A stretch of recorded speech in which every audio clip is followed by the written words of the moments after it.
Šīs gada sākums pirmā puse bija gan slikta salīdzinoši ar iepriekšējo gadu, tā kā bija komentēt cipari pusgadu preskonferencē, ka visai vidus kategorijai bija -30%.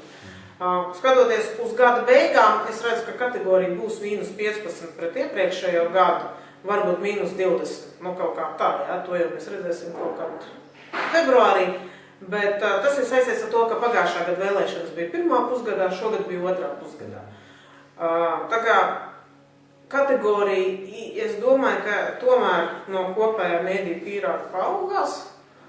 Kāds būs tas kritums noteikti būs, jo lielie formāti otrā gada pusgadā ir atdzīvojušies, vispār visi lielie formāti, gan sienas, gan billboardi tie saucamie, bet pirmais pusgads viņiem bija ļoti liels kritums.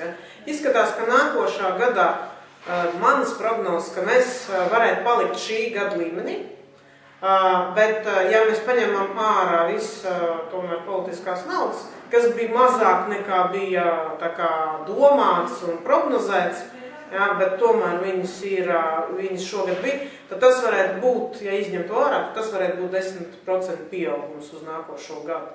Bet kopējais tas līmenis varētu būt šāds. Protams, šobrīd to, ko valdība plāno apstiprināt ar to pirkumu grozu, ar PVN un ar elektrības pieaugumu, tas viss gulstās uz ģimenes pleciem un tas iepirkuma grozs būs mazāks. Tas, ko rāda cipari, ko mēs redzam no tirdzniecības centriem, ka 2., 3. pusgads ir pieaugums. Mums arī vidas reklāmā 3., 4. ceturksnis ir ļoti labi salīdzinoši arī. Viņi ir tādā pašā līmenī, vai pat mēneši ir augstāk nekā pirms tam. Ja oktobrs, novembrs, decembris, viņi ir labāk nekā iepriekšējā mēnesī. Tā kā tas ir pozitīvs ievirs, un es domāju, ka tas ir saistīts gan ar to, ka televīzija kļuva fragmentāra, tomēr, digitalizācija, gan ar to, ka vidas reklāma, manā skatījumā, vienīgais masu mēdījis, kas šobrīd ir pieejams Latvijā, un visā Latvijā. Izmaiņas uz nākošo būs tāds, ka TNS sāks katru mēnesi skaitīt un rādīt arī vidas reklāmas datus, tā kā beidzot mēdī cilvēkus katru mēnesi redzēs kopā ar televīziju, rādio un printu arī vidas reklāmas kategoriju mēneša atskaitēs, kas ir pozitīvi, jo mēs esam šo esam izmainījuši un strādājam arī ar to, lai tas būtu pieejams mēdījiem ik mēneši, nevis ik pusgadu. Un šogad arī iezīmējās mums gads ar to, ka ļoti daudz bija inovācijas. Neticami. Mūsu katru nedēļu, jāsaka, visā Baltijas līmenī un Latvijā, Rīgā pamatā tās inovācijas. Mums kaut kas ir jauns, tad mums dūmo pirms Jāņiem Rīgas miesnieka kolonnas, tā ka mums zvan iedzīvotājiem, saka, tur dūmo, sauc pažarnieks, mēs viņiem teicam, nē, mums ir 4 adreses, tur dūmo, tur smaržo, tur skan mūzika, tas ir viss kārtībā, jau uz to nevajag reaģēt.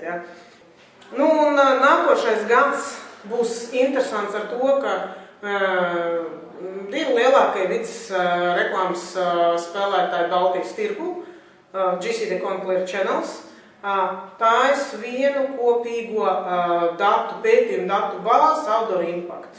Bet es domāju, ka par to es varētu pastāstīt vairāk nākošu gadu martā, tad, kad jūs atnāksiet un varbūt vai pusgadā, jo šo sistēmu sākotnēji bija plānots, ka tas jauns pētījuma veids tiks ieviests jau 1. kvartālā, bet sakarā ar to, ka mēs viņu gribam iztaisīt tieši tā, kā tas ir paredzēts pēc visiem noteikumiem, un visā Baltijā vienlaicīgi, tad mums un to, ka mums arī Clear Channels ir pievienojies, tad mēs to taisīsim, tā kā lančosim vai popularizēsim un stāstīsim par to, palaidīsim to projektu augusta beigās, tā kā visu vasaru mums būs laiks, lai arī visas programmas parādīt mēdī cilvēkiem, ieinstalēt katrā plānotāja kompjūtera, izstāstīt un saprast, par ko mēs stāstam. Bet galvenais pētījuma tas ideja ir tāda, ka mēs pārdodam mēs vidas reklā pārdodām nevis konstrukcijas, bet kontaktus. Un tas ir tas, ko arī skaitīs šī te jauna pētījuma veids vai autors impakts, kā mēs viņu saucam.